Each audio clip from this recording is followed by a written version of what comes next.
오늘 아침 아내가 유난히 신경 쓰며 옷을 골랐어요. 여보, 이 원피스 어때? 너무 화려한가? 김미연 제 아내입니다. 올해 42이에요. 저는 소파에 앉아 태연하게 대답했지요. 좋은데? 회사 연수라며. 편한 옷 입어도 되잖아. 아내가 거울 앞에서 립스틱을 다시 바르며 말했어요. 그래도 사진 찍잖아, 단체 사진도 찍고. 그 말에 저는 속으로 피식 웃었어요. 단체 사진이라니요. 아내의 캐리어를 보니 비치 샌들이 보였어요.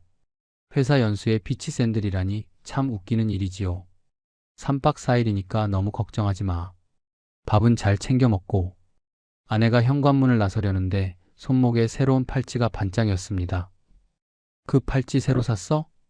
응, 이번 달에 성과급 나와서. 예쁘지? 저는 고개를 끄덕였어요. 하지만 저는 알고 있었습니다. 이번 달 성과급 같은 건 없었다는 걸요. 아내가 탄 택시가 모퉁이를 돌아 사라질 때까지 저는 현관에 서 있었어요. 문을 닫자마자 주먹에 힘이 들어갔습니다. 저는 이동민 45살입니다. 15년을 함께 산 아내가 거짓말을 한다는 게 이렇게 아픈 줄 몰랐어요. 하지만 오늘은 무너질 날이 아니에요. 오늘은 제대로 끝을 내는 날이니까요. 사연 시작 전 구독과 좋아요를 눌러주세요. 그리고 어디에서 이 이야기를 듣고 계신지 댓글로 알려주시면 그곳으로 건강과 행복이 가득 깃들기를 기도드리겠습니다. 그럼 이야기 이어가겠습니다.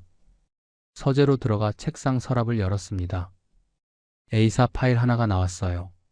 지난 2달 동안 제가 모아온 것들이지요. 숙소 예약 캡처 화면, 카드 결제 내역서, 메신저 대화 백업 파일, 그리고 가장 중요한 것, 상대 남자의 이름과 직장. 정태훈, 48, 아내 회사 협력업체 대표였어요. 저는 그의 아내 이름도 알고 있었습니다. 윤지한, 40살. 책상 위 메모장에 적힌 약속 시간을 다시 확인했어요. 오전 10시 역 앞 카페 윤지한. 숨을 크게 들이쉬었습니다. 손이 떨렸지만 마음은 오히려 차분했어요. 지난 2달 저는 혼자 울고 혼자 견뎠습니다. 밤마다 아내의 핸드폰 알림음에 잠을 설쳤고 아침마다 아무렇지 않은 척 웃어야 했어요. 사랑한다는 말이 이렇게 가벼운 거였나? 혼잣말이 나왔습니다. 거울을 보니 핏기 없는 제 얼굴이 보였어요. 언제부터였을까요? 아내가 저를 보는 눈빛이 달라진 게요. 여보, 오늘 저녁 회식이야. 여보, 주말에 팀 워크숍 있어. 여보, 거래처 미팅 때문에 늦을 거야. 거짓말은 반복되면 익숙해지나 봐요. 아내의 표정엔 더 이상 미안함도 없었습니다. 시계를 보니 10시 30분이었어요. 서둘러 재킷을 걸치고 현관을 나섰습니다. 역 앞 카페까지는 지하철로 2정거장이에요. 가는 내내 머릿속이 복잡했습니다. 윤지안이라는 사람은 어떤 사람일까? 저처럼 배신당한 걸 알고 있을까? 카페에 도착하니 구석 자리에 단정한 블라우스를 입은 여자가 보였어요. 윤지안이었습니다. 저는 천천히 다가가 자리에 앉았어요. 이동민입니다. 윤지안이에요. 그녀의 목소리는 떨리고 있었지만 눈빛은 단단했어요. 우리는 서로의 얼굴을 한참 들여다봤습니다. 같은 상처를 가진 사람끼리는 말하지 않아도 알 수 있나 봐요. 지한 씨가 먼저 입을 열었습니다. 남편이 오늘 아침 출장 간다고 했어요. 해외 출장이래요. 저도 대답했지요. 제 아내도 오늘 아침 떠났습니다. 회사 연수라고요. 우리는 동시에 가방에서 서류를 꺼냈어요. 호텔 예약 확인서, 항공권 예매 내역, 카드 사용 내역. 날짜가 똑같았습니다. 장소도 똑같았어요. 제주도 시사이드 호텔, 오션뷰 스위트룸. 지한 씨의 손이 떨렸습니다. 이걸 어떻게 알았어요? 카드 사용 알림이 제 핸드폰으로도 오거든요. 아내가 깜빡한 거죠. 지한 씨가 고개를 끄덕였어요. 저도 남편 노트북을 봤어요. 메신저 자동 로그인이 되어 있더라고요. 우리는 잠시 말없이 서류를 비교했습니다. 증거는 충분했어요. 아니, 넘쳐났습니다. 지한 씨가 떨리는 목소리로 물었어요. 지금이라도 공항으로 가야 하는 거 아닐까요? 막아야 하지 않을까요? 저는 천천히 고개를 저었습니다. 가면 안 돼요. 지금 가서 막으면 걸려서 미안하다는 말만 듣게 돼요. 그리고 증거도 부족해지지요. 그럼 보내야 합니다. 끝까지 보내야 해요. 지한 씨의 눈이 커졌어요. 저는 준비해온 메모를 꺼내 그녀에게 보여줬습니다. 1단계 떠나게 둔다. 2단계 연락을 유지하며 사진, 영수증, 위치 정보를 확보한다. 3단계 귀국 직후 변호사를 통해 이혼 소송과 상간자 소송을 동시에 진행한다. 4단계 재산 분할과 위자료, 손해배상을 최대한 받아낸다. 지한 씨가 메모를 읽는 동안 저는 커피를 한 모금 마셨어요. 쓴맛이 목구멍을 타고 내려갔습니다. 이렇게까지 해야 하나요? 지한 씨의 목소리에 망설임이 묻어났어요. 저는 그녀를 똑바로 바라봤습니다. 지한 씨, 저희는 이미 충분히 참았어요.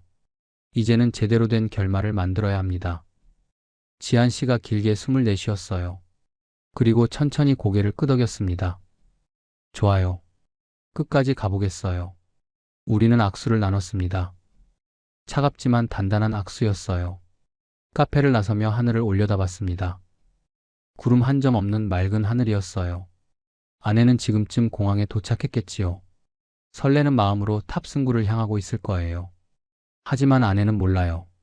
이 여행이 끝나는 순간 모든 것도 함께 끝난다는 걸요. 저는 핸드폰을 꺼내 아내에게 문자를 보냈습니다. 잘 다녀와. 사진 많이 찍어. 답장은 금방 왔어요. 응. 걱정 마. 사랑해. 저는 그 문자를 캡처해서 저장했습니다. 증거 폴더에 차곡차곡 쌓이는 파일들을 보며 생각했어요. 사랑한다는 말이 이렇게 가벼워질 수 있다니. 발걸음을 옮기며 다짐했습니다. 이제 저는 더 이상 당하고만 있지 않을 거예요. 제대로 된 끝을 보겠습니다. 첫째 날 저녁 아내에게서 영상 통화가 왔어요. 여보, 숙소 진짜 좋아. 바다 보여. 화면 속 아내는 환하게 웃고 있었습니다. 하지만 제 눈에는 다른 게 보였어요. 침대 위에 놓인 베개가 2개, 테이블 위 와인잔도 2개였지요. 와, 경치 좋네. 사진 많이 찍어. 나중에 보여줘. 그럴게. 아, 지금 단체 저녁 먹으러 가야 해서. 끊을게. 통화가 끝나자마자 저는 화면을 캡처했습니다. 날짜, 시간, 배경까지 모두 기록했어요. 그리고 지한 씨에게 메시지를 보냈습니다. 영상통화 받으셨어요? 증거 확보하셨나요? 답장은 금방 왔어요. 네. 남편도 방금 전화했어요. 혼자라고 하는데 뒤에 여자 웃음소리가 들렸어요. 저는 한숨을 길게 내쉬었습니다. 흔들리지 마세요. 지금은 참을 때예요. 알아요. 괜찮아요. 하지만 괜찮을 리 없었지요. 저도 괜찮지 않았으니까요. 그날 밤 잠을 이룰 수 없었습니다. 아내가 지금 누구 옆에서 자고 있을지, 어떤 얘기를 나누고 있을지 생각하면 할수록 가슴이 찢어지는 것 같았어요. 새벽 2시 지한 씨에게서 전화가 왔습니다. 동민 씨, 저 지금 너무 힘들어요. 목소리가 떨리고 있었어요. 저도 한숨도 못 잤어요. 지한 씨, 남편한테 전화하고 싶어요. 당장 돌아오라고 소리치고 싶어요. 저는 핸드폰을 꽉 쥐었습니다. 저도 그래요. 지금 당장 제주도로 가서 아내 멱살이라도 잡고 싶어요. 그런데 왜 이렇게 참아야 하죠? 지한 씨의 목소리에서 울음이 섞여 나왔어요. 저는 천천히 대답했습니다. 지금 우리가 무너지면 저들은 미안하다는 말 한마디로 끝낼 거예요. 하지만 끝까지 가면 제대로 된 대가를 치르게 할 수 있어요. 그래도 너무 힘들어요. 저도 힘들어요. 하지만 우리 여기서 포기하면 안 돼요. 한참을 침묵이 흘렀습니다. 지한 씨가 작게 말했어요. 고마워요, 동민 씨. 혼자였으면 진작 무너졌을 거예요. 저도 지한 씨가 있어서 버티는 겁니다. 통화를 끊고 나니 창밖이 밝아오고 있었어요. 둘째 날 아내에게서 사진이 왔습니다. 해변에서 찍은 셀카였어요. 선글라스를 낀 아내가 활짝 웃고 있었지요. 날씨 완전 좋아. 여기 진짜 힐링된다. 저는 사진을 확대해서 살펴봤어요. 아내 뒤편으로 보이는 파라솔, 그 아래 남자 그림자가 희미하게 보였습니다. 저장, 날짜 기록, 위치 정보 확인. 모든 게 증거가 되었어요. 지한 씨에게도 메시지를 보냈습니다. 오늘 사진 받으셨어요? 네. 남편이 혼자 식사한다며 찍어보낸 사진에 여자 선글라스가 테이블에 있더라고요. 저장하셨죠? 당연하죠. 메타데이터까지 확인했어요. 우리는 서로를 다잡아주는 파트너가 되어 있었습니다. 셋째 날 오후 아내가 전화를 걸어왔어요. 여보, 나 내일 저녁에 들어가. 응, 알았어. 공항 마중 나갈까? 아니야, 택시 타고 갈게. 짐도 많고. 그래, 조심해서 와. 그리고 저녁 뭐 먹을까? 내가 맛있는 거 사갈게. 저는 씁쓸하게 웃었습니다. 아무거나 좋아. 내가 먹고 싶은 거. 알았어. 사랑해. 전화를 끊고 나서 저는 캘린더를 펼쳤어요. 내일이면 아내가 돌아옵니다. 그리고 그 다음 날부터는 변호사 상담이 시작되지요. 지한 씨와 저는 이미 법무법인 예약을 끝낸 상태였어요. 넷째 날 아내가 집에 도착했습니다. 여보, 다녀왔어. 캐리어를 끌고 들어오는 아내는 상기된 표정이었어요. 어떻게 다녀왔어? 연수 힘들었지? 응, 좀 피곤하긴 한데 배운 게 많아. 아, 이거 선물. 아내가 건넨 건 제주 감귤 초콜릿이었습니다. 고마워. 씻고 올게. 너무 피곤해. 아내가 샤워하러 들어가자 저는 캐리어를 살짝 열어봤어요. 새로 산 옷들, 쓰지 않은 회사 자료, 그리고 호텔 카드키. 사진을 찍어 저장했어요. 그날 저녁 아내는 아무렇지도 않게 저녁을 먹고 TV를 봤습니다. 여보, 이번 주말에 우리 외식할까? 내가 살게. 그래, 좋지. 아내가 제 어깨에 머리를 기댔어요. 역시 집이 최고야. 그치? 저는 대답 대신 고개만 끄덕였습니다. 아내는 몰라요. 이 평화로운 일상이 곧 산산이 부서진다는 걸요. 다음날 오전 저는 지한 씨와 법무법인 앞에서 만났습니다. 준비 다 하셨어요? 네. 증거 파일 USB에 다 담아왔어요. 우리는 나란히 법무법인 문을 열고 들어갔습니다. 변호사는 중년의 여성이었어요. 차분하면서도 날카로운 인상이었지요. 증거 자료부터 볼까요? 우리는 각자 준비한 파일을 꺼냈습니다. 사진, 영수증, 카드 내역, 메시지 캡처, 통화 기록, 위치 정보. 변호사가 천천히 자료를 검토하더니 고개를 끄덕였어요. 증거의 질이 아주 좋네요. 이혼 소송은 충분히 가능합니다. 상간자 소송도 할 수 있나요? 제가 물었습니다. 변호사가 저를 똑바로 바라봤어요. 물론입니다. 배우자와 상간자 두 사람 모두에게 책임을 물을 수 있어요. 위자료는 별도로 청구 가능하고요. 지한 씨가 떨리는 목소리로 물었습니다. 그럼 언제쯤 소장을 넣을 수 있을까요? 이르면 이번 주 안으로 가능합니다.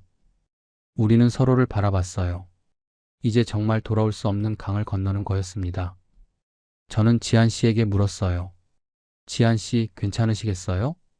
지한 씨가 단호하게 대답했습니다. 네. 이제 더 이상 물러설 곳도 없어요. 변호사가 서류를 정리하며 말했어요. 그럼 일정 잡겠습니다. 준비하세요. 사무실을 나오는 길, 지한 씨가 제 팔을 잡았어요. 동민 씨, 우리 잘할 수 있겠죠? 저는 고개를 끄덕였습니다. 여기까지 왔는데 이제 끝을 봐야지요. 우리는 무거운 발걸음으로 각자의 집으로 돌아갔습니다. 집에 도착하니 아내가 거실에서 TV를 보고 있었어요. 어디 갔다 와? 응, 잠깐 볼 일 있어서. 그래? 저녁은 뭐 먹을까? 아내는 아무것도 모르고 있었습니다. 며칠 뒤면 소장이 날아갈 거라는 것도 모든 게 끝난다는 것도요. 저는 소파에 앉아 아내를 바라봤어요. 15년을 함께 산 사람. 이제는 법정에서 마주 앉아야 할 사람. 가슴이 먹먹했지만 저는 흔들리지 않았습니다. 이미 눈물은 다 흘렸으니까요. 일주일 후 드디어 그날이 왔습니다. 법원에 소장이 접수되는 날이었어요. 저는 아침 일찍 집을 나섰습니다. 여보, 어디가? 아내가 물었어요. 응, 회사 일 때문에 잠깐. 점심 전에 올게. 그래, 조심해서 다녀와. 아내는 여전히 아무것도 모르고 있었습니다. 법원 앞에서 지한 씨를 만났어요. 준비되셨어요? 네. 떨리긴 하지만 해야죠. 우리는 나란히 접수창구로 향했습니다. 각자의 손에는 두꺼운 서류 봉투가 들려 있었어요. 이동민 김미연 상대 이혼 청구 및 제3분할 위자료 청구. 윤지한 정태훈 상대 이혼 청구 및 제3분할 위자료 청구. 그리고 가장 중요한 것. 이동민 정태훈 상대 상간자 손해배상 청구. 윤지한 김미연 상대 상간자 손해배상 청구. 우리는 서로의 배우자뿐 아니라 상대방의 배우자까지 고소하는 거였습니다. 접수 완료됐습니다.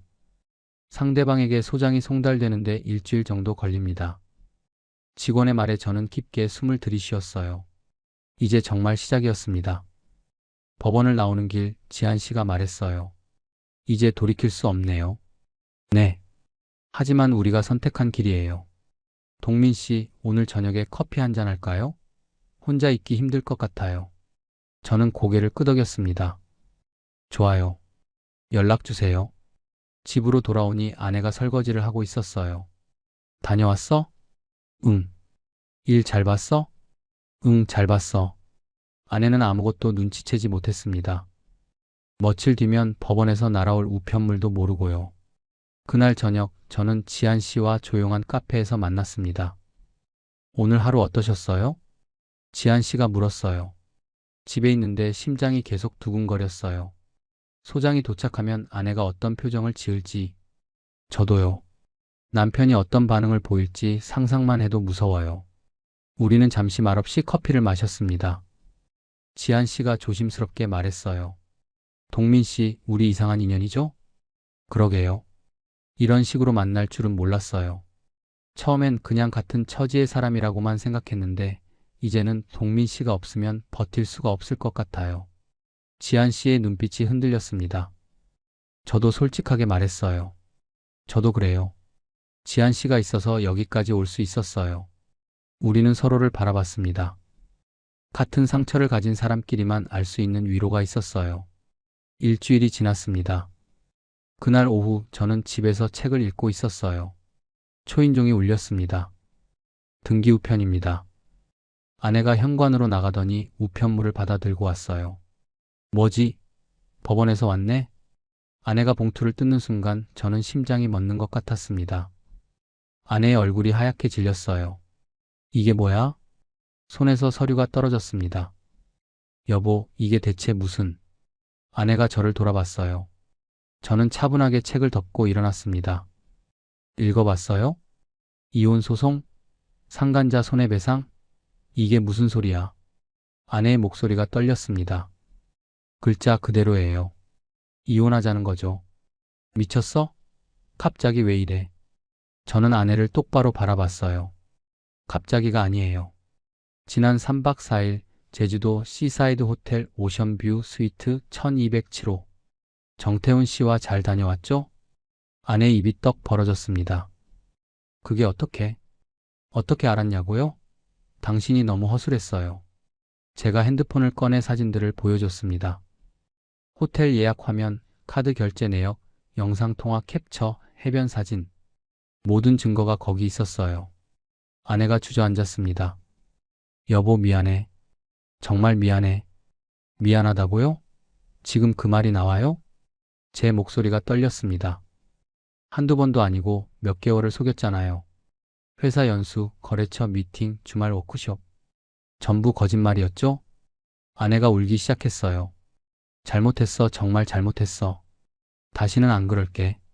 제발. 이제 와서 그런 말 해봤자 소용없어요. 변호사도 선임했고 재산 목록도 다 정리했어요. 여보, 제발 한 번만 용서해줘. 아내가 제 바지를 붙잡았습니다. 저는 그 손을 뿌리쳤어요. 용서요? 당신이 저를 배신할 때는 생각 안 했죠? 이제 와서 용서를 바라요? 그 순간 아내의 핸드폰이 울렸습니다. 발신자는 정태훈이었어요. 아내가 황급히 전화를 받았습니다. 여보세요? 전화기 너머로 남자의 다급한 목소리가 들렸어요. 미연 씨, 지금 큰일 났어요. 저도 소장 받았어요. 아내의 얼굴이 더 하얗게 질렸습니다. 뭐라고요? 이혼 소송하고 상간자 소송 둘 다요. 우리 완전히 걸린 거예요. 아내가 저를 돌아봤어요. 저는 냉정하게 말했습니다. 정태훈 씨 아내 윤지한 씨도 저처럼 소장 냈어요. 당신네 둘 다 법정에서 만나게 될 거예요. 뭐라고? 아내가 주저앉아 울기 시작했습니다. 전화기 너머로 정태훈의 목소리가 계속 들렸어요. 미연 씨, 어떡해요? 저는 더 이상 그 모습을 보고 싶지 않았습니다. 방으로 들어가 문을 닫았어요. 핸드폰을 꺼내 지한 씨에게 메시지를 보냈습니다. 소장 도착했어요. 아내가 지금 난리예요. 탑장이 금방 왔어요. 저희 남편도요. 지금 전화기 던지고 소리 지르고 있어요. 이제 시작이네요. 네. 끝까지 갑시다. 거실에서는 아내의 울음소리가 계속 들려왔습니다. 하지만 저는 더 이상 흔들리지 않았어요. 이미 결심한 길이었으니까요. 밤이 되자 아내가 방문을 두드렸습니다. 여보, 문 좀 열어줘. 얘기 좀 하자. 저는 대답하지 않았어요. 제발, 나 진짜 잘못했어. 다시 한 번만 기회를 줘. 문 앞에서 아내가 계속 울었습니다. 하지만 저는 문을 열지 않았어요. 이미 15년의 결혼이 끝났는데 무슨 얘기가 남았겠어요. 다음 날 아침 아내는 눈이 퉁퉁 붓고 나왔습니다. 여보, 정말 이혼해야 해? 저는 차갑게 대답했습니다. 변호사랑 얘기하세요. 저는 더 이상 당신과 할 말 없어요. 재산 분할은 어떻게 되는 거야? 법대로 하죠. 위자료도 당연히 청구할 거고요. 아내의 얼굴이 일그러졌습니다. 그리고 정태훈 씨한테도 상간자 소송 들어갔으니까 그쪽에서도 손해배상 나올 거예요. 아내가 주저앉았습니다. 저는 그 모습을 보고 현관문을 나섰어요. 더 이상 같은 공간에 있고 싶지 않았습니다. 밖으로 나와 지한 씨에게 전화를 걸었어요. 지한 씨, 지금 시간 있으세요? 네, 어디서 만날까요? 공원에서 봐요. 바람 좀 쐬고 싶어요. 공원 벤치에 앉아 지한 씨를 기다렸습니다. 조금 뒤 지한 씨가 왔어요. 동민 씨, 괜찮으세요? 아니요. 하나도 안 괜찮아요. 지한 씨가 제 옆에 앉았습니다. 저도요. 어젯밤에 남편이 난리였어요. 이혼은 안 한다고 소송 취하하라고요. 저희 아내도 비슷해요. 용서해달라고 울고불고 난리예요. 우리는 잠시 말없이 앉아 있었어요. 지한 씨가 조용히 말했습니다. 동민 씨, 우리 끝까지 갈 수 있겠죠? 저는 고개를 끄덕였습니다. 여기서 포기하면 지금까지 참은 게 다 헛수고예요. 끝까지 가야죠. 맞아요. 이제 더 이상 물러설 곳도 없어요. 우리는 서로를 바라보며 다짐했습니다. 이 싸움 반드시 이기겠다고요. 소송이 시작되고 일주일이 지났습니다. 변호사에게서 연락이 왔어요. 이동민 씨 재산 목록 정리하셨죠? 한 가지 확인할 게 있는데요. 네, 말씀하세요. 부인명의 계좌 중에 최근 큰 금액이 빠져나간 내역이 있던데 확인해 보셨어요? 저는 깜짝 놀랐습니다. 아니요, 그런 건 몰랐는데요. 한번 자세히 살펴보시는 게 좋겠어요. 재산 분할에 영향을 줄 수 있거든요. 전화를 끊고 저는 서재로 들어갔습니다. 책상 서랍에서 통장 사본들을 꺼냈어요. 아내 명의 계좌, 공동명의 적금, 비상금 통장까지 하나하나 확인했습니다. 그리고 발견했어요. 생활비 통장에서 지난 6개월간 매달 200만 원씩이 빠져나갔습니다. 총 1200만 원이었어요. 이게 뭐지? 비상금 통장은 더 심했습니다. 작년 말에 한 번에 800만 원이 인출됐어요. 저는 급하게 지한 씨에게 전화를 걸었습니다. 지한 씨, 혹시 계좌 확인해 보셨어요? 계좌요? 아직인데요. 왜요? 저희 집 돈이 몰래 빠져나간 게 있어요. 지한 씨도 확인해 보세요. 잠깐만요. 확인하고 전화할까요? 잠시 후 지한 씨의 목소리가 떨렸어요. 동민 씨, 저희도요. 얼마나요? 아이 교육비 통장에서 500만 원, 남편 명의 적금이 중도 해지됐어요. 3천만 원이요. 우리는 동시에 한숨을 내쉬었습니다. 이 사람들이 불륜만 한 게 아니네요. 제 목소리가 떨렸어요. 가족 돈을 빼서 뭘 한 거죠? 뻔하죠. 여행 경비, 선물, 호텔비 우리 돈으로 바람 피운 거예요. 지한 씨의 목소리에서 분노가 묻어났습니다. 이건 그냥 넘어갈 수 없어요. 동민 씨. 당연하죠. 변호사한테 바로 알려야 해요. 다음 날 우리는 다시 법무법인을 찾았습니다. 변호사가 자료를 보더니 고개를 끄덕였어요. 이거 중요한 증거예요. 혼인 중 재산을 부당하게 유출한 거니까요. 그럼 재산 분할 때 불리하게 작용하나요? 제가 물었습니다. 당연하죠. 재산 형성에 기여하지 않았을 뿐 아니라 오히려 재산을 축내고 배신까지 했으니까요. 변호사가 서류를 정리하며 말했어요. 위자료도 더 올릴 수 있을 거예요. 그리고 상간자 소송에서도 이 부분 강하게 주장할게요. 지한 씨가 물었습니다. 그럼 저희가 받을 수 있는 위자료는 얼마 정도 되나요? 케이스마다 다르지만 증거가 명확하고 재산 유출까지 있으니까 각각 5천만 원에서 8천만 원 정도 예상돼요. 그리고 상간자 소송도 별도니까 거기서도 추가로 나올 거예요. 우리는 서로를 바라봤습니다. 금액이 중요한 게 아니었어요. 제대로 된 대가를 치르게 하는 것, 그게 중요했습니다. 법무법인을 나와 근처 카페에 앉았어요. 지한 씨, 솔직히 화나지 않아요? 제가 물었습니다. 화나죠. 너무 화나요. 우리 돈으로 바람을 피웠다는 게. 지한 씨의 눈에 눈물이 맺혔어요. 저는 애 학원비 아끼려고 야근 수당까지 다 모았거든요. 그런데 그 돈으로 남편이 다른 여자랑. 지한 씨가 목이 메었습니다. 저도 마찬가지였어요. 저도요. 아내 명품 가방 사준다고 보너스 다 썼어요. 그런데 그 가방 들고 다른 남자 만나러 갔더라고요. 우리는 한참을 말없이 앉아 있었습니다. 지한 씨가 조용히 말했어요. 동민 씨, 이거 끝나면 우리 어떻게 될까요? 무슨 말이에요? 법적으로는 끝이 나겠지만 마음은 어떻게 정리해야 할지 모르겠어요. 저도 그 고민을 하고 있었습니다. 저도 잘 모르겠어요. 그냥 하루하루 버티는 거죠. 동민 씨 있어서 다행이에요. 혼자였으면 진작 무너졌을 거예요. 지한 씨가 제 손을 가볍게 잡았습니다. 따뜻했어요. 그날 저녁 집에 돌아오니 아내가 거실에 앉아 있었습니다. 여보, 우리 얘기 좀 해. 저는 대답 없이 방으로 가려고 했어요. 제발 한 번만 들어줘. 아내가 제 팔을 붙잡았습니다. 저는 그 손을 뿌리쳤어요. 할 말 없어요. 변호사랑 얘기하세요. 나 정말 잘못했어. 돈도 그거 다 갚을게. 갚는다고요? 지금 그게 문제예요? 제 목소리가 커졌습니다. 생활비 통장에서 1,200만 원, 비상금에서 800만 원. 우리 미래를 위해 모은 돈으로 당신 바람 피웠잖아요. 아내가 고개를 떨궜습니다. 미안해, 정말 미안해. 미안하다고 끝나요? 15년을 함께 살면서 이렇게까지 배신할 수 있어요? 제 목소리가 떨렸어요. 아내가 울기 시작했습니다. 나도 어쩔 수 없었어. 그냥 그렇게 됐어. 어쩔 수 없다고요? 그게 변명이 돼요? 저는 더 이상 대화하고 싶지 않았습니다. 방으로 들어가 문을 잠갔어요. 핸드폰을 보니 지한 씨에게서 메시지가 와 있었습니다. 동민 씨, 오늘도 고생 많으셨어요. 내일 또 힘내요. 저는 답장을 보냈습니다. 지한 씨도요. 우리 끝까지 갑시다. 네, 함께라면 할 수 있을 거예요. 그 메시지를 보며 조금 마음이 안정됐어요. 며칠 후 변호사에게서 또 연락이 왔습니다. 이동민 씨, 상대 측 변호사가 조정 제안했어요. 조정이요? 네. 합의금 주고 조용히 끝내자는 거죠. 얼마를 제시했는데요?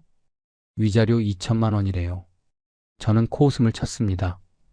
거절하세요. 우리는 끝까지 갈 거예요. 알겠습니다. 그럼 재판 준비 계속하겠습니다. 전화를 끊고 지한 씨에게 연락했어요. 지한 씨, 조정 제안 받으셨어요? 네, 방금 변호사한테서 연락 왔어요. 3천만 원 준다는데요. 어떻게 하실 거예요? 지한 씨가 단호하게 대답했습니다. 당연히 거절이죠. 돈 문제가 아니잖아요. 맞아요. 제대로 된 판결을 받아야 해요. 우리는 조정을 거절했습니다. 그러자 며칠 뒤 아내와 정태훈 쪽에서 금액을 올려왔어요. 위자료 5천만 원씩, 상간자 배상금 3천만 원씩. 하지만 우리는 여전히 거절했습니다. 변호사가 말했어요. 두 분 다 확고하시네요. 네. 이건 돈 문제가 아니에요. 제가 대답했습니다. 법정에서 제대로 된 판결을 받고 싶어요. 지한 씨도 고개를 끄덕였어요. 저희가 원하는 건 합의금이 아니라 정의예요. 변호사가 미소를 지었습니다. 알겠습니다. 그럼 재판 준비 완벽하게 하겠습니다. 일주일 후 첫 번째 조정 기일이 잡혔습니다. 법원 복도에서 저는 처음으로 정태훈을 봤어요. 키 큰 중년 남자, 값비싼 정장을 입고 있었습니다. 그 옆에 서 있는 아내가 보였어요. 둘은 서로 눈도 마주치지 않고 있었습니다. 지한 씨도 복도 반대편에 서 있었어요. 우리는 서로를 바라보며 고개를 끄덕였습니다. 조종실로 들어가는 순간 아내와 눈이 마주쳤어요. 아내의 눈은 충혈되어 있었습니다. 하지만 저는 더 이상 흔들리지 않았습니다.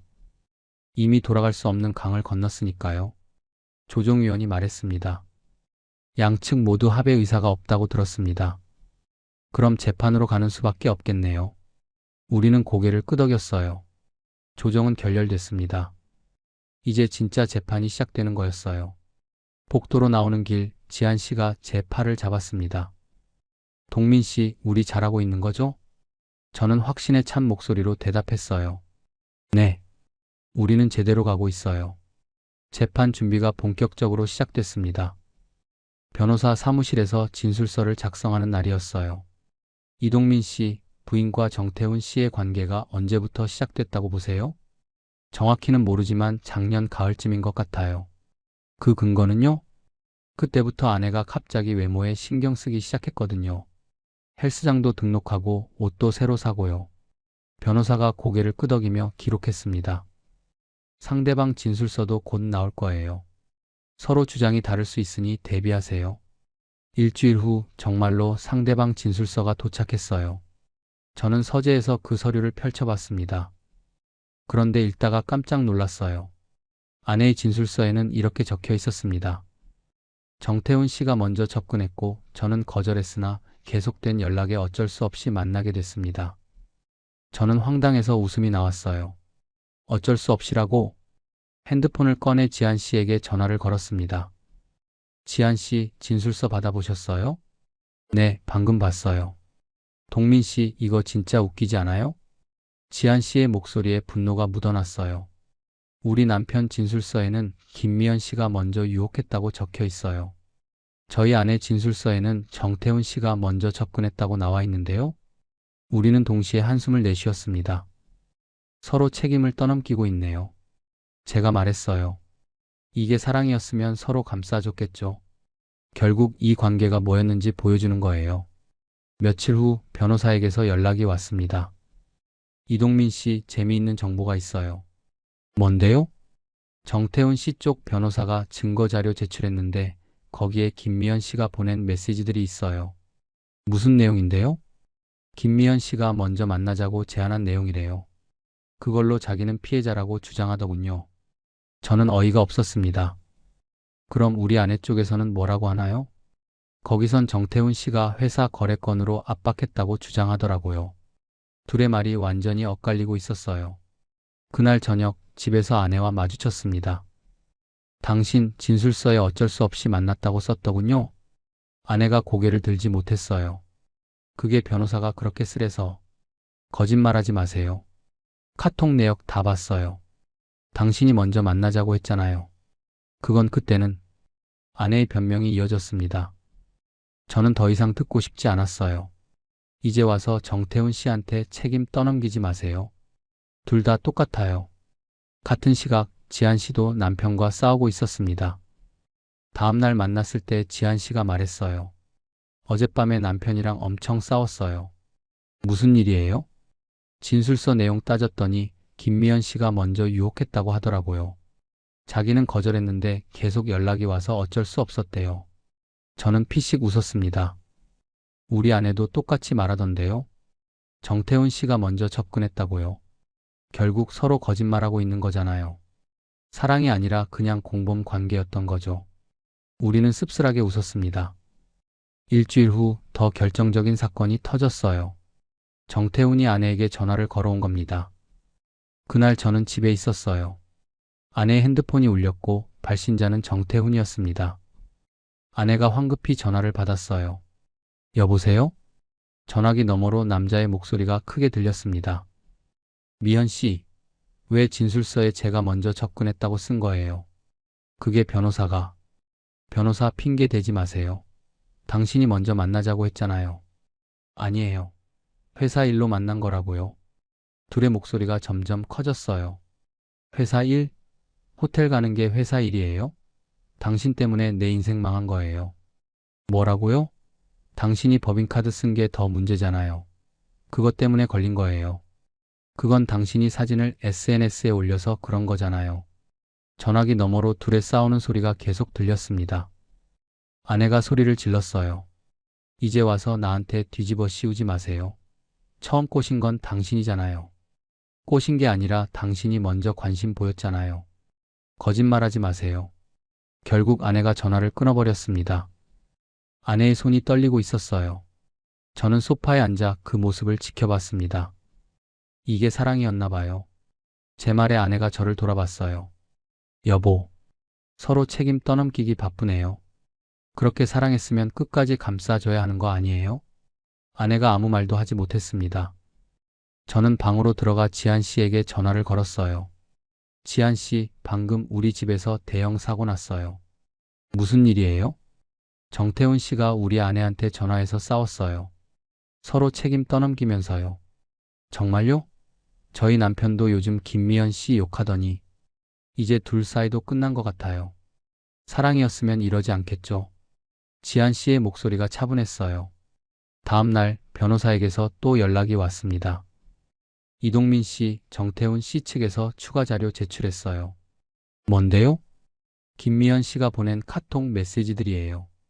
적극적으로 만남을 주도한 내용들이래요. 그럼 우리 쪽에서도 뭔가 있어야 하는 거 아니에요? 이미 준비했어요. 정태훈 씨가 회사 거래건으로 압박한 녹음 파일 있잖아요. 아, 그거요. 네. 서로 상대방이 더 나쁘다고 싸우는 꼴이에요.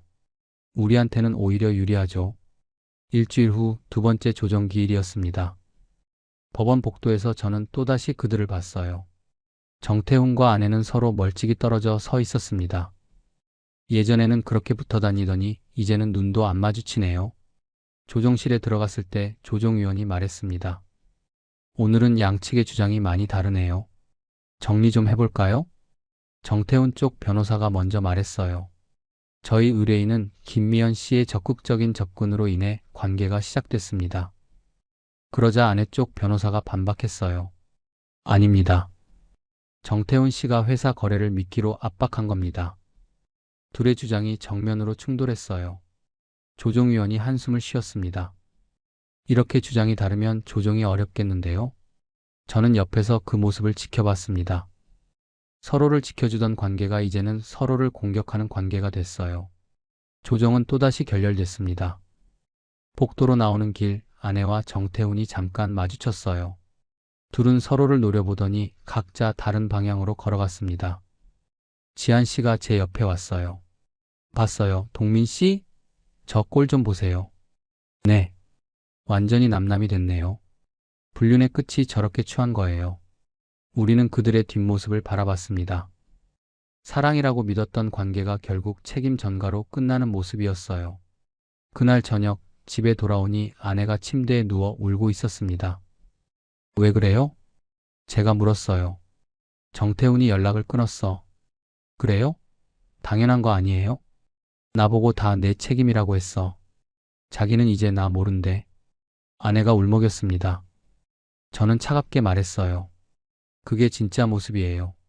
사랑이 아니라 그냥 놀이였던 거죠. 아내는 더 이상 아무 말도 하지 못했습니다. 저는 밖으로 나와 지한 씨에게 메시지를 보냈어요. 지한 씨, 우리는 끝까지 함께 가요. 저 사람들처럼 되지 말고요. 답장이 금방 왔습니다. 당연하죠. 우리는 다르니까요. 그 메시지를 보며 저는 미소를 지었습니다. 우리는 달랐어요. 배신하고 책임 떠넘기는 사람들과는 달랐습니다. 재판 날짜가 잡혔습니다. 이혼 소송과 상간자 소송 모두 같은 날 진행되기로 했어요. 변호사가 말했습니다. 이동민 씨, 마지막 준비 잘하세요. 이번이 중요해요. 네, 알겠습니다. 그리고 한 가지 더요. 정태훈 씨와 김미연 씨 둘이 완전히 등 돌린 거 아시죠? 네, 알아요. 그게 우리한테 유리하게 작용할 거예요. 서로 불리한 증언을 할 가능성이 높거든요. 재판 일주일 전 아내가 갑자기 제게 말을 걸어왔어요. 여보, 정말 재판까지 가야 해? 저는 책을 읽다 말고 아내를 봤습니다. 지금 와서 그런 말 해요? 나 정태훈이랑 완전히 끝났어. 이제 연락도 안 해. 그래서요? 그게 뭐가 달라지는데요? 아내가 눈물을 흘렸어요. 우리 다시 시작할 수는 없을까? 저는 책을 덮고 아내를 똑바로 바라봤습니다. 당신은 지금도 모르는 거예요. 문제가 뭔지. 뭐가 문제인데? 배신한 거요. 15년을 함께 산 사람을 배신하고 우리 돈으로 바람 피우고 거짓말하고. 그게 문제예요. 미안하다고 했잖아. 미안하다는 말로 해결될 일이 아니에요. 저는 자리에서 일어났습니다. 재판장에서 봐요. 같은 시각 지한 씨도 비슷한 상황이었어요. 다음 날 만났을 때 지한 씨가 말했습니다. 동민 씨, 우리 남편이 어젯밤에 무릎 꿇었어요. 뭐라고 하던가요? 다시 한 번만 기회를 달래요. 김미연 씨랑은 완전히 끝났다고 이제 정신 차렸다고요. 그래서요? 거절했죠. 이미 늦었다고요. 지한 씨의 목소리는 단호했어요. 동민 씨, 우리 흔들리면 안 돼요. 당연하죠. 여기까지 왔는데 지금 무너지면 안 되죠. 재판 전날 변호사에게서 전화가 왔습니다. 내일 정태훈 씨 증인으로 나올 거예요. 김미연 씨에게 불리한 증언을 할 가능성이 높아요. 정말요? 네. 그쪽 변호사랑 통화했는데 정태훈 씨가 김미연 씨 탓으로 돌리고 싶어 하더군요. 그럼 우리 아내 쪽에서는요? 마찬가지예요. 정태훈 씨가 먼저 접근했다고 강하게 주장할 거래요. 결국 법정에서도 서로 공격하겠다는 거였어요. 재판 당일 아침 저는 정장을 입고 거울을 봤습니다. 긴장되면서도 마음은 차분했어요. 법원으로 가는 차 안에서 지한 씨에게 전화를 걸었습니다. 지한 씨 준비됐어요? 네. 떨리지만 괜찮아요. 동민 씨는요? 저도요. 오늘 끝을 보는 거예요. 네. 힘내요, 동민 씨. 지한 씨도요. 법원에 도착하니 복도에 사람들이 모여 있었어요. 아내와 정태훈, 그리고 각자의 변호사들이었습니다. 저는 아내와 눈이 마주쳤어요. 아내는 창백한 얼굴로 고개를 숙였습니다. 정태훈은 지한 씨를 힐끗 보고는 시선을 돌렸어요. 법정 안으로 들어갔습니다. 판사가 자리에 앉고 재판이 시작됐어요. 먼저 원고 측 진술부터 듣겠습니다. 제 변호사가 일어나 말했습니다. 피고 김미연은 혼인 관계를 유지하던 중 정태훈과 부적절한 관계를 맺었고 이는 명백한 혼인 파탄 사유입니다. 증거 자료들이 제출됐어요. 사진, 호텔 예약 내역, 카드 결제 내역, 메시지 기록. 모든 것이 명확했습니다. 그 다음은 정태훈이 증인으로 나왔어요. 판사가 물었습니다. 증인은 김미연과의 관계가 어떻게 시작됐다고 생각하십니까? 정태훈이 대답했어요. 김미연 씨가 먼저 관심을 보였습니다. 회사 일로 만났는데 자꾸 사적인 연락을 해왔어요. 아내 쪽 변호사가 반박했습니다. 이해 있습니다. 증인은 회사 거래를 빌미로 피고를 압박했습니다. 압박한 적 없습니다. 오히려 김미연 씨가 적극적이었어요. 법정안이 술렁였어요. 아내의 얼굴이 새빨개졌습니다. 다음은 아내가 증인으로 나왔어요. 판사가 물었습니다. 피고는 정태훈과의 관계를 어떻게 설명하시겠습니까? 저는 처음에는 거절했습니다. 하지만 정태훈 씨가 계속 연락했고 회사 일도 있어서 만날 수밖에 없었어요. 정태훈이 자리에서 중얼거렸어요. 거짓말. 판사가 망치를 두드렸습니다. 조용히 하십시오. 재판은 2시간 넘게 이어졌습니다. 증거자료 검토, 증인 신문, 양측 변호사의 최후 진술까지 모든 과정이 끝나고 판사가 말했어요. 판결은 2주 후에 선고하겠습니다. 재판이 끝나고 복도로 나왔을 때 아내와 정태훈이 마주쳤어요. 당신 때문에 내 인생 완전히 망했어. 정태훈이 소리쳤습니다. 뭐? 당신이 먼저 꼬신 거잖아. 아내도 질세라 소리를 질렀어요. 이제 와서 나한테 뒤집어 씌우지 마. 처음부터 당신 계획이었잖아. 당신이 적극적으로 나왔잖아. 문자 기록 다 있어. 둘은 복도 한가운데서 싸웠습니다. 주변 사람들이 쳐다봤지만 아랑곳하지 않았어요. 법정에서도 거짓말하고 양심도 없어? 당신도 마찬가지잖아. 나한테만 책임 떠넘기고. 목소리는 점점 커졌고 급기야 정태훈이 손을 들어 올렸습니다. 그 순간 법원 직원이 달려왔어요. 여기서 뭐 하시는 겁니까? 조용히 하세요. 둘은 그제야 입을 다물었지만 서로를 노려보는 눈빛은 여전했어요. 저는 지한 씨와 함께 그 모습을 멀리서 지켜봤습니다. 저게 사랑이라고 했던 관계네요. 지한 씨가 쓸쓸하게 말했어요. 결국 책임 전가로 끝나는 거죠. 불륜의 끝은 다 저런가 봐요. 우리는 저러지 말아요, 지한 씨. 당연하죠. 우리는 다르니까요. 우리는 조용히 법원을 나왔습니다. 밖은 화창한 날씨였어요. 지한 씨, 커피 한잔 할까요? 좋아요. 근처 카페에 앉아 우리는 한참을 말없이 있었습니다. 지한 씨가 먼저 입을 열었어요. 동민 씨, 판결 나오면 정말 끝나는 거죠? 네. 그 다음에 이혼 확정까지는 시간이 좀 걸리겠지만요. 얼마나요? 변호사 말로는 한 달 정도 걸린대요. 항소 기간이 있어서요. 지한 씨가 고개를 끄덕였어요. 그럼 그때까지는 아직 법적으로 배우자가 있는 거네요. 맞아요. 완전히 끝난 건 아니죠. 우리는 잠시 침묵했습니다. 지한 씨가 조심스럽게 물었어요. 동민 씨는 이혼 확정되면 어떻게 하실 거예요? 잘 모르겠어요. 아직은 생각할 여유가 없어요. 저도요. 그냥 하루하루 버티는 게 다예요. 저는 지한 씨를 바라봤습니다. 지한 씨, 우리 여기까지 함께 왔잖아요. 앞으로도 함께 가요. 어떻게요? 친구로요. 서로 의지하면서 이 힘든 시기 함께 버텨요. 지한 씨가 조용히 웃었어요. 친구요. 좋아요. 저도 동민 씨 없으면 힘들 것 같아요. 저도 그래요. 우리는 커피를 마시며 다른 얘기를 나눴습니다. 재판 얘기가 아니라 일상 얘기를요. 요즘 뭐 하며 지내세요? 아무것도 안 해요. 집에만 있으니까 답답하더라고요. 그러게요. 저도 회사 일 빼고는 할 게 없어요. 동민 씨, 우리 가끔 산책이라도 같이 할까요? 집에만 있으면 우울해질 것 같아요. 좋은 생각이에요. 그럼 주말에 공원에서 만날까요? 네, 그래요. 작은 약속이었지만 마음이 조금 가벼워졌어요. 이틀 후 아내에게서 전화가 왔습니다.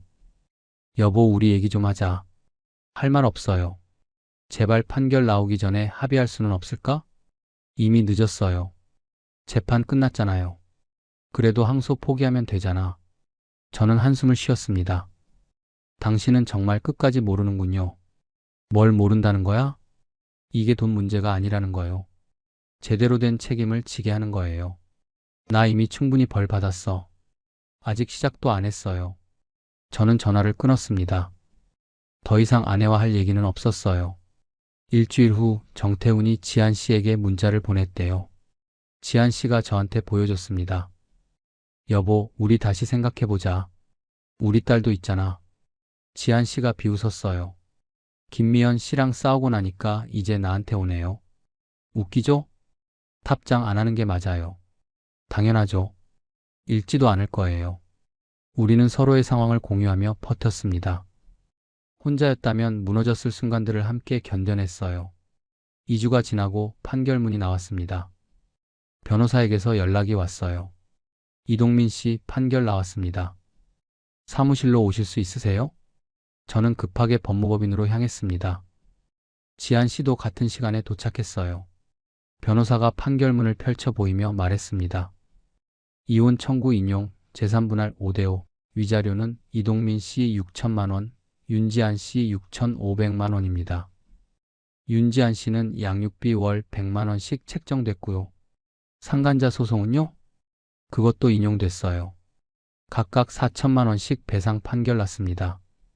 우리는 서로를 바라봤어요. 이겼어요, 지한 씨. 네, 정말 이겼네요. 변호사가 덧붙였습니다.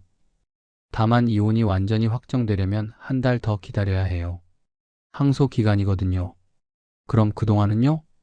아직 법적으로는 배우자 관계예요. 완전히 끝난 건 아니죠. 법무법인을 나와 우리는 공원 벤치에 앉았습니다. 한 달이라. 지한 씨가 중얼거렸어요. 길게 느껴질 것 같아요. 그래도 끝이 보이잖아요. 맞아요. 이제 정말 끝나는 거네요. 저는 하늘을 올려다봤습니다. 구름이 천천히 흘러가고 있었어요. 지한 씨. 네. 우리 이 한 달 잘 버텨요. 그리고 완전히 끝나면 그때 다시 생각해봐요. 뭘요? 우리 앞으로 어떻게 살지요? 저는 말을 흐렸습니다. 지한 씨가 제 말을 이해한 듯 고개를 끄덕였어요. 네. 그때 생각해봐요. 우리는 나란히 앉아 한참을 말없이 있었습니다. 같은 상처를 가진 사람끼리 느끼는 연대감이었어요. 그날 저녁 집에 돌아가니 아내가 짐을 싸고 있었습니다. 판결 났다며? 네. 나 이제 어떻게 살아야 할지 모르겠어. 아내가 울먹였어요. 저는 차갑게 대답했습니다. 그건 당신이 선택한 거예요. 나 정말 후회하고 있어. 이제 와서 후회해봤자 소용없어요. 아내가 캐리어를 끌고 현관으로 향했어요. 항소는 안 할 거지? 당연하죠. 받아들이세요. 아내가 문 앞에서 돌아봤습니다. 동민 씨 행복하세요? 저는 대답하지 않았어요. 문이 닫혔습니다. 15년의 결혼이 그렇게 끝을 향해 가고 있었어요. 완전히 끝나려면 아직 한 달이 남았지만 이미 끝난 것이나 마찬가지였습니다. 저는 빈 거실에 혼자 앉아 있었어요. 슬프기도 했지만 동시에 홀가분하기도 했습니다. 핸드폰을 꺼내 지한 씨에게 메시지를 보냈어요. 지한 씨, 오늘 아내가 집을 나갔어요. 답장이 금방 왔습니다. 저희 남편도 어제 나갔어요. 이제 정말 혼자네요. 한 달만 더 버텨요. 그럼 완전히 자유로워져요. 네. 동민 씨 있어서 다행이에요. 저도요. 내일 산책 갈까요? 좋아요. 공원에서 2시에 만나요. 그 메시지를 보며 저는 조금 미소를 지었습니다. 한 달 후면 모든 게 정리될 거예요. 그때 가서 천천히 생각하면 되는 거였습니다. 지금은 급할 것 없었어요. 제대로 깨끗하게 끝내는 게 먼저였으니까요. 판결이 나고 일주일이 지났습니다. 저는 회사 일에만 집중하려 했지만 쉽지 않았어요. 빈집에 돌아올 때마다 15년의 흔적들이 보였습니다. 거실 소파, 식탁 의자, 벽에 걸린 결혼사진. 모든 게 아내와 함께했던 시간을 떠올리게 했어요. 이제 정리해야지. 혼잣말을 하며 결혼사진부터 떼어냈습니다. 액자 뒤에 먼지가 하얗게 쌓여 있었어요. 사진을 보니 젊은 시절의 제 모습이 보였습니다. 환하게 웃고 있는 아내, 그리고 그런 아내를 바라보는 제 눈빛. 그때는 진심이었는데 가슴이 먹먹했지만 저는 그 사진을 서랍 깊숙이 넣어버렸어요. 이제는 과거를 정리할 때였습니다. 주말 지한 씨와 약속대로 공원에서 만났습니다. 동민 씨 요즘 어떻게 지내세요? 그냥 하루하루 보내고 있어요. 지한 씨는요? 저도요. 집 정리하느라 바빴어요. 우리는 천천히 산책로를 걸었어요. 가을 바람이 시원하게 불어왔습니다. 동민 씨 집에 있으면 자꾸 옛날 생각이 나요. 저도 그래요. 15년이 하루아침에 지워지진 않더라고요. 후회되세요? 지한 씨가 조심스럽게 물었어요. 저는 고개를 저었습니다. 후회는 안 해요. 그냥 아쉬운 거죠. 이렇게까지 됐다는 게요. 저도 그래요. 남편이 변했는지 원래 그런 사람이었는지 모르겠어요. 우리는 벤치에 앉아 한참을 말없이 있었습니다. 지한 씨, 우리 제대로 치유하고 넘어가요. 어떻게요? 급하게 다음을 생각하지 말고 일단은 우리 자신부터 추스르는 거예요. 지한 씨가 고개를 끄덕였어요. 맞아요. 상처채로 다음으로 가면 또 잘못될 것 같아요. 네. 그러니까 천천히 가요. 며칠 후 아내에게서 문자가 왔습니다. 동민 씨, 집에 두고 간 짐 좀 가져가도 될까요? 저는 잠시 고민하다 답장을 보냈어요. 언제 올 건데요? 내일 오후 2시쯤이요. 괜찮으면요. 알겠어요. 그 시간엔 제가 집에 없을게요. 고마워요. 다음날 오후 저는 일부러 집을 비웠습니다. 카페에 앉아 책을 읽으려 했지만 집중이 안 됐어요. 지한 씨에게 전화를 걸었습니다. 지한 씨, 지금 시간 있으세요? 네, 왜요? 오늘 아내가 집에 짐 가지러 온대요. 그래서 밖에 나와 있는데 혼자 있으니까 자꾸 생각이 나네요. 그럼 제가 갈까요? 어디 계세요? 역 앞 카페요. 금방 갈게요. 30분 후 지한 씨가 도착했어요. 많이 힘드세요? 괜찮아요. 그냥 이상하더라고요. 15년을 함께 산 사람이 이제는 짐 가지러 오는 손님이 됐다는 게요. 지한 씨가 조용히 제 말을 들어줬습니다. 저도 비슷한 경험했어요. 지난주에 남편이 짐 가지러 왔었거든요. 어땠어요? 슬프더라고요. 그 사람이 들고 나가는 짐 하나하나가 우리 결혼 생활이었는데 이제는 그냥 짐일 뿐이더라고요. 우리는 한참을 말없이 커피를 마셨습니다. 같은 상처를 가진 사람끼리만 알 수 있는 슬픔이었어요. 1시간쯤 지나 집에 전화를 걸어봤습니다. 받는 사람이 없었어요. 다 가져갔나 봐요. 집으로 돌아가니 아내가 쓰던 물건들이 사라져 있었습니다. 화장대, 옷장 절반, 신발장에 하이힐들. 집이 더 텅 비어 보였어요. 식탁 위에 쪽지 하나가 놓여 있었습니다. 미안해, 행복하게 잘 지내. 미현. 저는 그 쪽지를 구겨서 쓰레기통에 버렸습니다. 이제 정말 끝이었어요. 일주일 후 지한 씨가 제안했습니다. 동민 씨, 우리 뭔가 새로운 걸 시작해 볼까요? 새로운 거요? 네. 자꾸 집에만 있으니까 우울해져요. 취미 생활 같은 거요. 좋은 생각이네요. 뭘 할까요? 등산은 어때요? 주말마다 가볍게 산 오르면서 운동도 하고요. 좋아요. 해봐요. 그 주 토요일 우리는 처음으로 함께 등산을 갔습니다. 낮은 산이었지만 생각보다 힘들었어요. 하하 체력이 많이 떨어졌네요. 지한 씨가 숨을 헐떡였어요. 저도요. 운동을 전혀 안 했더니 우리는 중간쯤에서 쉬며 물을 마셨습니다. 그래도 기분은 좋네요. 맞아요. 땀 흘리니까 머리가 맑아지는 것 같아요. 정상에 올랐을 때 멀리 보이는 도시 풍경이 아름다웠어요. 와, 여기 경치 좋다. 정말요? 자주 와야겠어요. 우리는 정상에서 도시락을 먹었습니다. 간단한 김밥과 과일이었지만 맛있었어요. 지한 씨, 오늘 같이 와서 좋았어요. 저도요. 혼자였으면 여기까지 못 왔을 거예요. 앞으로도 자주 오죠. 네, 그래요. 하산하는 길은 더 가벼웠습니다. 마음도 한결 가벼워진 것 같았어요. 그날부터 우리는 주말마다 함께 등산을 다녔습니다. 처음엔 힘들었지만 점점 익숙해졌어요. 산을 오르며 땀을 흘리고 정상에서 도시락을 먹고 하산하며 일상 얘기를 나눴습니다. 그 시간들이 쌓이며 우리는 조금씩 치유됐어요. 3주가 지났을 때 변호사에게서 연락이 왔습니다. 이동민 씨, 상대방이 항소 포기했대요. 정말요? 네. 윤지한 씨 쪽도 마찬가지래요. 다음 주면 이혼이 완전히 확정됩니다. 감사합니다. 전화를 끊고 저는 깊게 숨을 들이쉬었어요. 드디어 끝나는 거였습니다. 지한 씨에게 전화를 걸었어요. 지한 씨, 변호사한테서 연락 왔어요? 네, 방금 받았어요. 다음 주면 확정된대요. 네. 드디어 끝나네요. 맞아요, 드디어요. 지한 씨의 목소리가 떨렸어요. 지한 씨, 괜찮으세요? 네, 그냥 감정이 복잡해서요. 기쁘기도 하고 슬프기도 하고요. 저도 그래요.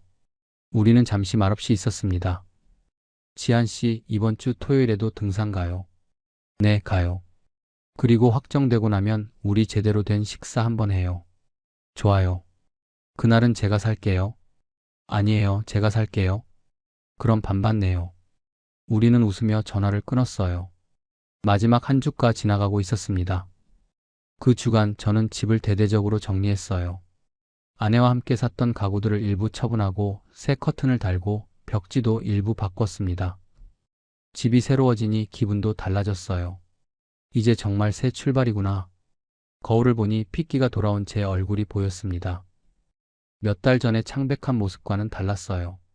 토요일 지한 씨와 마지막 등산을 갔습니다.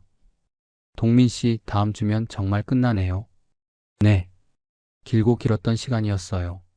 그동안 동민 씨 없었으면 어떻게 버텼을지 모르겠어요. 저도 지한 씨 덕분에 버틴 거예요. 정상에 올라 도시를 내려다봤습니다. 지한 씨. 네. 확정되면 우리 천천히 새로운 시작해봐요. 어떤 시작이요? 저는 지한 씨를 바라봤어요. 아직은 잘 모르겠어요. 그냥 함께 걸어가면서 찾는 거죠. 지한 씨가 조용히 웃었습니다. 네. 천천히 조급하게 하지 말고요. 맞아요. 우리 시간 많아요. 하산하는 길 단풍이 붉게 물들어 있었어요. 가을이 깊어가고 있었습니다. 월요일 오후 변호사에게서 최종 연락이 왔습니다. 이동민 씨 축하드립니다. 오늘부로 이혼이 완전히 확정됐어요. 감사합니다. 수고 많으셨어요. 이제 새로운 시작하세요. 전화를 끊고 창밖을 바라봤습니다. 구름 한 점 없는 맑은 하늘이었어요. 핸드폰을 꺼내 지한 씨에게 메시지를 보냈습니다. 지한 씨 확정됐어요. 이제 우리 자유예요. 탑장이 금방 왔어요. 저도 방금 연락받았어요. 정말 끝났네요. 오늘 저녁 식사 약속 잊지 않으셨죠? 당연하죠. 7시에 역 앞 레스토랑에서 만나요. 네, 그때 봐요. 저는 일찍 퇴근해서 집에 들렀습니다. 샤워를 하고 깔끔한 셔츠를 입었어요. 거울을 보니 오랜만에 설레는 제 모습이 보였습니다. 이제 시작이야. 레스토랑에 도착하니 지한 씨가 먼저 와 있었어요. 단정한 원피스를 입고 있었습니다. 오래 기다렸어요? 아니요, 저도 방금 왔어요. 우리는 마주 앉아 메뉴를 봤습니다. 오늘은 뭐 먹을까요? 스테이크 어때요? 좋아요. 주문을 마치고 우리는 서로를 바라봤어요. 지한 씨 정말 길었죠? 네. 끝날 것 같지 않았어요. 그래도 우리 잘 버텼어요. 지한 씨가 미소를 지었습니다. 동민 씨 덕분이에요. 아니에요. 지한 씨 덕분이죠. 음식이 나오고 우리는 천천히 식사를 했습니다. 맛있네요. 정말요. 오랜만에 제대로 된 식사하는 것 같아요. 식사를 마치고 우리는 근처 공원을 산책했어요. 밤하늘에 별이 반짝이고 있었습니다. 동민 씨. 네. 우리 앞으로 어떻게 될까요? 지한 씨가 조심스럽게 물었어요. 저는 잠시 생각하다 대답했습니다. 잘 모르겠어요. 하지만 함께 걸어가면서 찾아가면 되는 거 아닐까요? 급하게 결정하지 말고요. 네. 천천히 우리 속도대로요. 지한 씨가 고개를 끄덕였어요. 좋아요. 저도 그게 좋아요. 우리는 나란히 걸었습니다. 미래가 어떻게 될지는 몰랐지만 두렵지 않았어요. 함께니까요. 공원을 한 바퀴 돌고 헤어질 시간이 됐습니다. 그럼 저 먼저 들어갈게요. 조심해서 가세요, 지한 씨. 동민 씨도요. 내일 전화할게요. 네, 좋은 꿈 꾸세요. 지한 씨가 손을 흔들며 떠났어요. 저는 그 뒷모습을 한참 바라봤습니다. 집으로 돌아가는 길, 마음이 편안했어요. 오랜만에 느끼는 평화였습니다. 이제 정말 끝났어요. 그리고 새로운 시작을 향해 천천히 걸어가면 되는 거였습니다. 이혼 확정 후 2달이 지났습니다. 저와 지한 씨는 여전히 주말마다 만났어요. 등산을 가거나 전시회를 보거나 카페에서 책을 읽었습니다. 천천히 서두르지 않고 함께 시간을 보냈어요. 어느 토요일 오후 우리는 한강공원을 걸었습니다. 동민 씨 요즘 어떠세요? 괜찮아요. 예전보다 훨씬 편해졌어요. 지한 씨는요? 저도요. 이제는 혼자 있어도 괜찮더라고요. 그렇죠. 혼자 있는 게 외로운 게 아니라 자유로운 거더라고요. 지한 씨가 미소를 지었습니다. 맞아요. 그런데, 네. 혼자 있는 게 괜찮긴 한데, 동민 씨랑 있을 때가 더 좋아요. 저는 지한 씨를 바라봤어요. 저도 그래요. 우리는 벤치에 앉아 한강을 바라봤습니다. 햇살이 반짝이는 물결이 아름다웠어요. 지한 씨, 우리 솔직하게 얘기해 볼까요? 무슨 얘기요? 저는 깊게 숨을 들이쉬었습니다. 우리 관계 말이에요. 지금 우리가 어떤 사이인지요. 지한 씨가 고개를 숙였어요. 저도 생각하고 있었어요. 어떤 생각이요? 처음엔 같은 처지라서 의지했는데 이제는 동민 씨가 그냥 좋아요. 지한 씨의 목소리가 떨렸습니다. 저는 지한 씨의 손을 잡았어요. 저도 그래요. 지한 씨가 좋아요. 하지만 너무 빠른 건 아닐까요? 빠르지 않아요. 우리 충분히 기다렸어요. 지한 씨가 저를 바라봤습니다. 동민 씨, 그런데 제게는 지우가 있잖아요. 알아요. 지한 씨의 딸 지우는 초등학교 2학년이었어요. 지우도 받아들일 수 있을까요? 엄마가 다른 사람을 만난다는 걸요. 천천히 알아가면 되죠. 지우도 시간이 필요할 거예요. 지한 씨가 눈물을 흘렸습니다. 동민 씨, 저 무서워요. 또 상처받을까 봐요. 그리고 지우까지 힘들까 봐요. 저는 지한 씨를 꼭 안아줬습니다. 지한 씨, 저는 다르니까요. 우리 천천히 믿어가면 돼요. 지우도 천천히 알아가고요. 정말 그럴 수 있을까요? 네. 우리 할 수 있어요. 한참을 그렇게 있다가 우리는 자리에서 일어났어요. 오늘은 특별한 날이니까 좋은 데서 저녁 먹어요. 어디로 갈까요? 지한 씨가 좋아하는 이탈리안 레스토랑 어때요? 좋아요. 저녁 식사를 하며 우리는 앞으로의 계획을 얘기했습니다. 동민 씨, 우리 너무 급하게 가지는 말아요. 당연하죠. 천천히 가는 거예요. 그리고 지우도 생각해야 해요. 아직 어리잖아요. 맞아요. 지우가 편하게 받아들일 때까지 기다려야죠. 지한 씨가 고개를 끄덕였어요. 다행히 부모님이 같이 살고 계셔서 제가 동민 씨 만날 때는 지우를 잘 봐주세요. 그렇군요. 부모님께 항상 감사드려야겠어요. 부모님도 제가 다시 웃는 게 좋으시대요. 동민 씨 얘기도 많이 하셨어요. 좋은 분들이시네요. 그날부터 우리는 공식적으로 연인이 됐습니다. 하지만 급하게 진행하지 않았어요. 여전히 각자의 집에서 살았고 일주일에 한 번만 만났습니다. 지한 씨가 저를 만나러 나올 때는 친정 부모님이 지우를 돌봐주셨어요. 천천히 조심스럽게 서로를 알아갔습니다. 석 달이 지났을 때 지한 씨가 조심스럽게 말했습니다. 동민 씨, 지우한테 얘기 좀 하려고요. 지금이요? 네. 지우가 요즘 자꾸 물어봐요. 삼촌에 대해서요. 그럼 제가 가서 인사할까요? 아직은 너무 부담스러울 것 같아요. 일단 제가 먼저 얘기해 볼게요. 며칠 후 지한 씨에게서 전화가 왔어요. 동민 씨 지우한테 얘기했어요. 어땠어요? 처음엔 놀라더니 울었어요.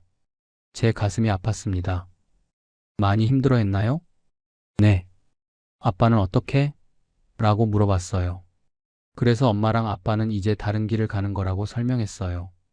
지우가 받아들였어요? 시간이 필요할 것 같아요. 그래서 동민 씨 만나는 것도 천천히 하자고 했어요. 당연하죠. 지우 마음이 중요해요. 한 달이 더 지났습니다. 지한 씨가 말했어요. 동민 씨, 지우가 동민 씨 얘기 궁금해 하더라고요. 정말요? 네. 엄마를 웃게 해주는 사람이 어떤 사람인지 궁금하대요. 그럼 만나볼까요? 가벼운 만남으로요. 부담 없이요. 좋아요. 어디서 만날까요? 놀이공원은 어때요? 지우가 좋아하거든요. 다음 주 일요일 우리는 놀이공원에서 만났습니다. 지우는 지한 씨 뒤에 숨어서 저를 쳐다봤어요. 지우야, 인사해. 이분이 동민 아저씨야. 안녕하세요. 작은 목소리였어요. 안녕, 지우야.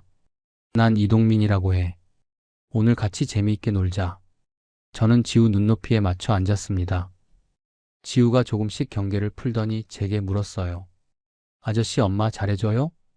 응. 엄마한테 잘해주려고 노력해. 엄마 울게 하면 안 돼요. 그럼. 절대 안 울게 할 거야. 지우가 저를 한참 쳐다보더니 고개를 끄덕였어요. 알았어요. 우리는 놀이기구를 탔습니다. 회전목마, 범퍼카, 바이킹. 지우는 처음엔 조심스러웠지만 점점 웃기 시작했어요. 아저씨 저거 타요. 롤러코스터. 그래, 가자. 하루가 지나고 집에 돌아갈 시간이 됐습니다. 지우가 제게 손을 흔들었어요. 아저씨 또 봐요. 그래, 또 보자. 지우야. 지한 씨가 제게 눈빛으로 감사를 전했습니다. 그날 밤 지한 씨에게서 문자가 왔어요. 동민 씨 고마워요. 지우가 동민 씨 괜찮은 분 같다고 했어요. 저는 웃으며 답장을 보냈습니다. 다행이에요. 지우가 편해할 때까지 천천히 갈게요. 석 달이 더 지났습니다. 지우는 이제 저를 보면 환하게 웃었어요. 삼촌. 지우야, 오늘은 뭐 하고 싶어? 영화 보러 가요. 우리는 셋이서 영화를 보러 갔습니다. 팝콘을 먹으며 애니메이션을 봤어요. 지우가 제 팔을 잡고 웃었습니다. 그 순간 저는 느꼈어요. 이 아이도 내 가족이 될 수 있겠구나. 영화가 끝나고 집에 가는 길 지우가 물었어요. 삼촌, 우리 집에 놀러 올래요? 지한 씨가 놀라서 지우를 봤습니다. 지우야. 엄마, 삼촌 우리 집에 초대하고 싶어요. 할머니, 할아버지도 만나고요. 저는 지한 씨를 바라봤어요. 지한 씨가 조심스럽게 물었습니다. 동민 씨 괜찮으세요? 영광이죠. 다음 주 일요일 저는 지한 씨 집을 방문했습니다. 문을 열고 들어가니 지한 씨 부모님이 계셨어요. 어서 오세요. 안녕하세요. 이동민입니다. 저는 정중하게 인사를 드렸습니다. 지한이 얘기 많이 들었어요. 앉으세요. 지한 씨 어머니가 따뜻하게 맞아주셨어요. 지한이가 동민 씨 만나고 많이 밝아졌어요. 고맙습니다. 아니에요. 저도 지한 씨 덕분에 많이 회복했습니다. 지한 씨 아버지가 말씀하셨어요. 우리 지한이가 많이 힘들었는데 이제 웃는 모습 보니까 다행이에요. 제가 잘하겠습니다. 그래요, 고마워요. 식사를 하며 우리는 편안하게 얘기를 나눴습니다. 지우가 제 옆에 앉아 밥을 먹었어요. 삼촌, 이거 맛있어요. 먹어봐요. 그래, 고마워, 지우야. 식사 후 지우가 제 손을 잡았습니다. 제 방 구경할래요? 그럼 가자. 지우의 방은 분홍색으로 꾸며져 있었어요.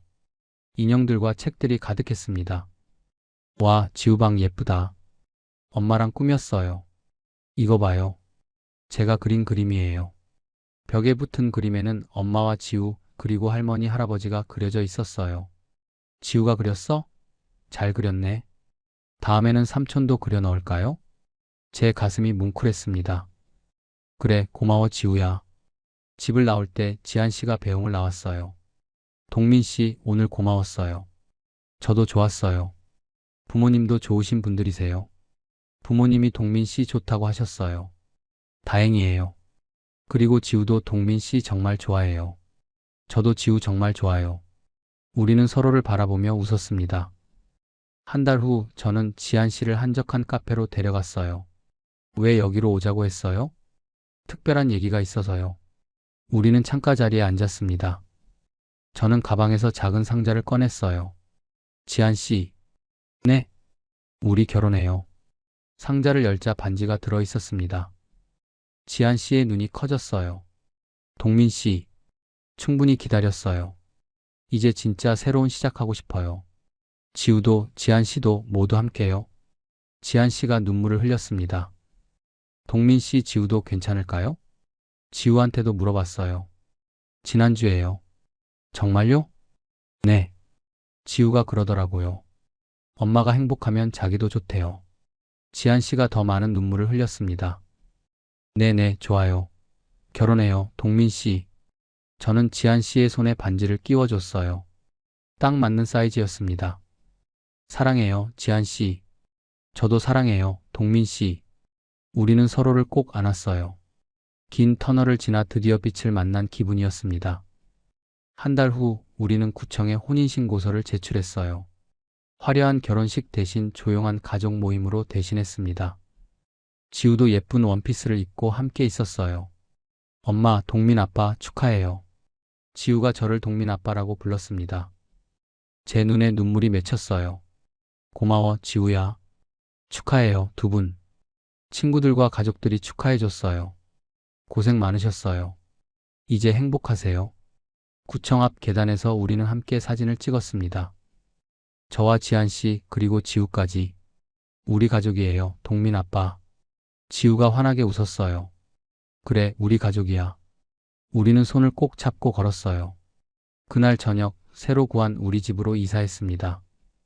3인 가족이 살기 딱 좋은 크기였어요. 지우야, 여기가 내 방이야. 와, 진짜요? 넓다. 지우가 방 안을 뛰어다녔습니다. 지한 씨가 제 손을 잡았어요. 동민 씨, 고마워요. 지우까지 받아줘서요. 당연한 거죠. 지우는 우리 딸이에요. 저녁 식사를 하며 지우가 물었어요. 동민 아빠, 내일 학교 데려다 줄 수 있어요? 그럼 아빠가 데려다 줄게. 와, 친구들한테 자랑할 거예요. 우리는 셋이서 식탁에 둘러앉아 밥을 먹었습니다. 간단한 된장찌개와 반찬이었지만 맛있었어요. 창밖으로 석양이 지고 있었습니다. 아름다운 노을이 하늘을 물들이고 있었어요. 며칠 후 우연히 마트에서 아내를 봤습니다. 혼자였어요. 수척해 보였습니다. 아내도 저를 봤지만 눈을 피했어요. 저는 그냥 지나쳤습니다. 더 이상 미련도 화도 없었어요. 그저 남이 된 사람일 뿐이었습니다. 집에 돌아와 지한 씨에게 말했어요. 오늘 전 안 해봤어요. 어땠어요? 아무 감정도 안 들더라고요. 그냥 낯선 사람 보는 것 같았어요. 지한 씨가 미소를 지었습니다. 다행이네요. 이제 정말 넘어선 거예요. 네. 이제 우리만 생각하면 돼요. 지우가 방에서 나와 제게 안겼어요. 동민 아빠, 내일 학교 끝나고 같이 놀아줘요. 그래, 아빠가 데리러 갈게. 약속이에요. 지우가 새끼손가락을 내밀었어요. 저는 지우의 새끼손가락과 제 손가락을 걸었습니다. 약속. 석 달 후 지우가 학예회에 나왔어요. 우리는 객석에 앉아 지우의 공연을 봤습니다. 무대에서 당당하게 노래하는 지우를 보며 저는 눈물을 흘렸어요. 공연이 끝나고 지우가 달려왔습니다. 잘했어? 잘했어? 너무 잘했어, 우리 지우. 저는 지우를 안아 올렸습니다. 동민 아빠 사랑해요. 아빠도 사랑해, 지우야. 집으로 돌아오는 길, 지우는 제 손을 꼭 잡고 걸었어요. 지한 씨는 반대편에서 제 팔을 끼고 걸었습니다. 동민 씨, 우리 정말 행복하네요. 네. 이제 시작이에요. 과거의 아픔도 다 의미가 있었던 것 같아요. 그게 아니었으면 동민 씨를 못 만났을 테니까요. 저는 고개를 끄덕였습니다. 맞아요. 모든 게 우리를 여기로 이끈 거죠. 그날 밤 지우를 재운 후 우리는 거실에 앉았어요. 동민 씨, 지우가 요즘 정말 밝아졌어요. 그러게요. 웃는 모습이 예뻐요. 다 동민 씨 덕분이에요. 아니에요. 우리 셋이 함께 만든 거죠. 창밖으로 별이 반짝이고 있었습니다. 한때는 무너졌던 우리였지만 이제는 단단히 서 있었어요. 배신과 상처로 시작했지만 사랑과 희망으로 끝났습니다. 그리고 지우라는 선물과 함께 진짜 새로운 시작을 맞이했어요. 1년 후 우리는 아파트 거실에 앉아 있었습니다. 지우는 이제 초등학교 3학년이 됐어요. 아빠, 이거 봐요. 제가 그린 가족 그림이에요. 지우가 그림을 보여줬습니다. 그림 속에는 엄마, 동민 아빠, 그리고 지우가 손을 잡고 있었어요. 와, 지우야. 정말 잘 그렸다. 선생님이 최우수상 주셨어요. 우리 지우 대단한데? 저는 지우를 안아 올렸습니다. 지한 씨가 말했어요. 동민 씨, 우리 잘 살고 있죠? 당연하죠. 우리 정말 잘하고 있어요. 가끔 꿈만 같아요. 이렇게 행복해도 되나 싶어요. 우리 자격 있어요. 충분히 아팠으니까요. 창밖으로 봄볕이 쏟아지고 있었습니다. 벚꽃이 흩날리는 아름다운 날이었어요. 저는 생각했습니다. 참는 게 사랑이 아니었어요. 그건 그냥 습관이었죠. 진짜 사랑은 서로를 존중하고 믿고 함께 성장하는 거예요. 그리고 저는 이제 그걸 알아요. 지한 씨와 지우를 바라보며 저는 확신했습니다. 이게 진짜 행복이라고요. 배신당한 두 사람이 만나 서로를 지키며 새로운 사랑을 만들어갔어요. 그리고 우리는 증명했습니다. 끝이 아니라 새로운 시작이 될 수 있다는 걸요. 그리고 우리 가족은 행복하게 살았답니다.